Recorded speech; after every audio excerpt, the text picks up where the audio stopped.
Greetings folks, and today we're looking at something a little bit different for the channel. We're looking at the Pico 8. Now some of you will be wondering, what the hell is the Pico 8? Well, allow me to explain. The Pico 8 is a fantasy console, which means it's basically a software based virtual machine which you can run on your PC, you can run it on a Raspberry Pi, and I think there are other platforms it can run on as well, which gives you a very limited set of hardware capabilities to create software. It literally is a fantasy 8-bit system. Now, like many of these things, as you would expect, this fantasy system is full of platform games, top-down Zelda clones, overhead racing games, that kind of thing. But there are some games out there where people are just massively pushing the software as hard as they can. And today we're going to look at a few of those. So without further ado, let's get into the first game that really pushes the Pico 8 to its limits.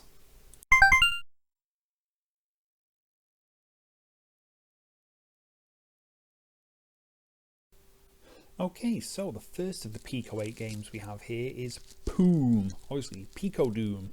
Yes, it's a fully featured Doom clone running on the Pico 8. And you know what? It's insane how good this is.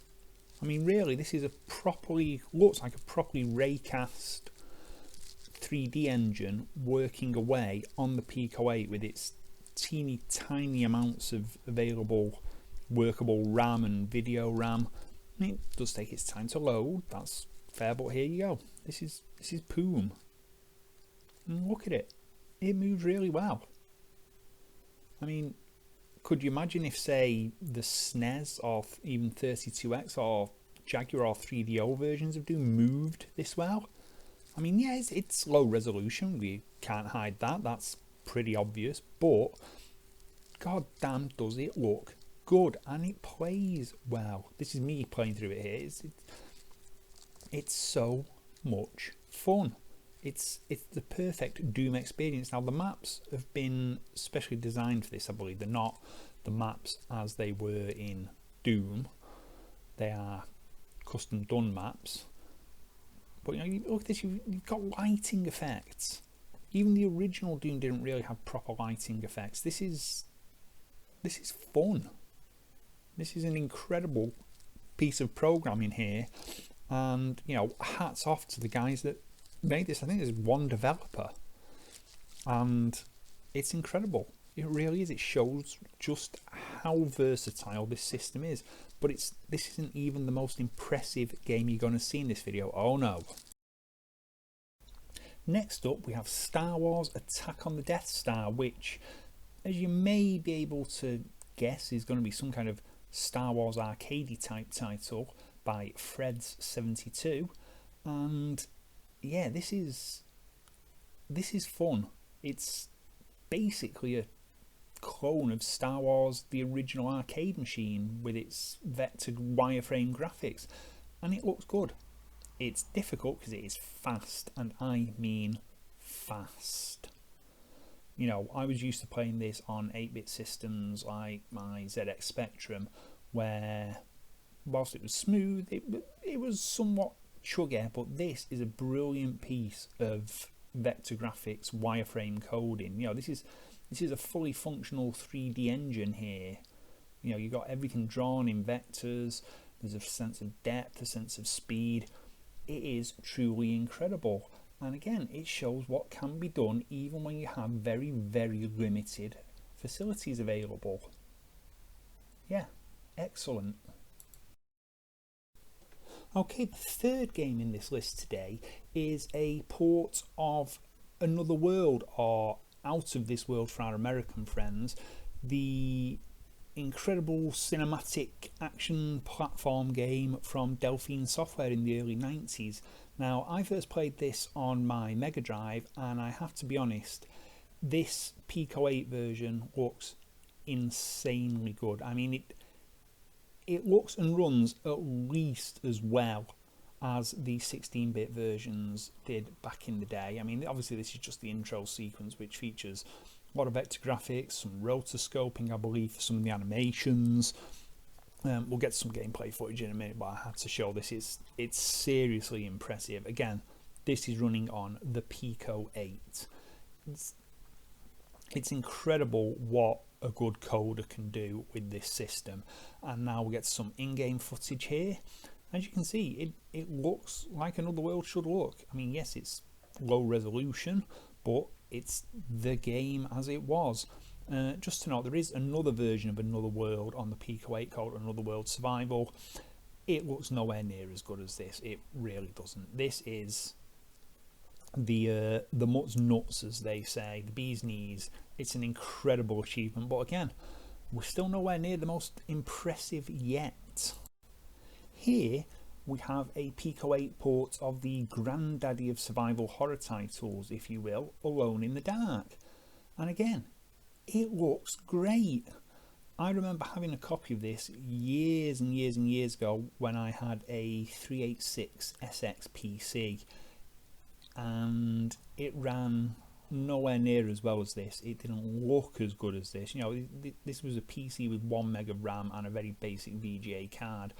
But this is incredible. This is a fully shaded 3D polygon engine running on the Pico 8.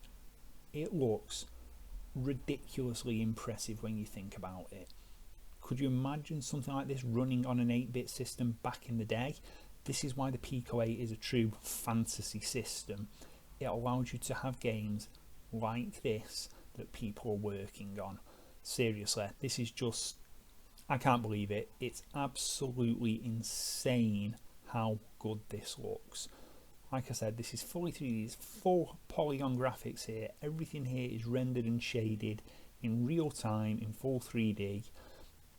You know, you want to play this, there's plenty of options to do it. You can download the Pico 8, which comes at a small cost, or you can even go to the Pico 8 website and play them on the website itself through the browser. That's how versatile and small the Pico 8 is. But again, this still isn't the most impressive game.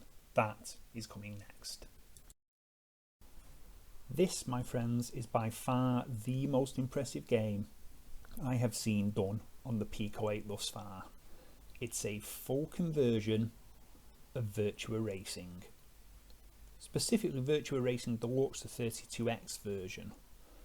Now, as you can see, much like Alone in the Dark, this is a full 3D engine. Polygons, flat shading. It's absolutely bloody incredible. Even, you know, you can change the camera angles.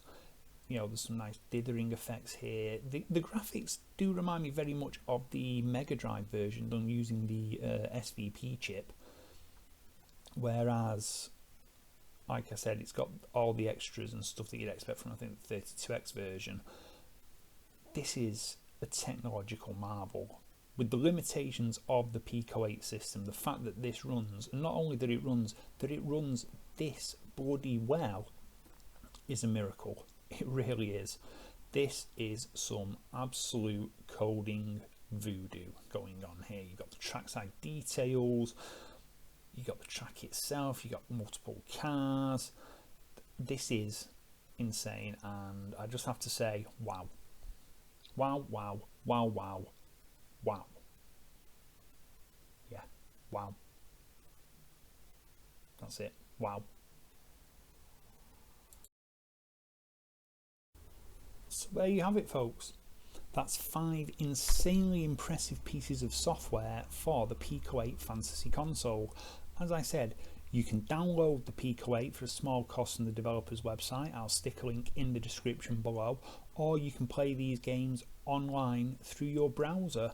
But it's well worth it. This is, without a doubt, an incredibly fun piece of kit. You know, there's a full development suite integrated into the software, so anyone can have a go at this. I'm slowly trying to teach myself how to use it, and at some point I'll probably put some basic Breakout or Pong clone up there just because I'll feel really impressed that I've managed to do something.